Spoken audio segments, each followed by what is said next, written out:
আনন্দময়ী মহামায়ার পদধ্বনি অসীম ছন্দে বেজে উঠে রূপলোক ও রসলোকে আনে নবভাব মাধুরীর সঞ্জীবন।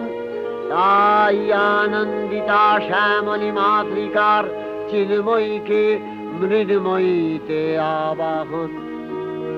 আজ চিৎশক্তি রূপিণী বিশ্বজননীর শারদশ্রী বিমণ্ডিতা প্রতিমা মন্দিরে মন্দিরে ধ্যান বোধিতা।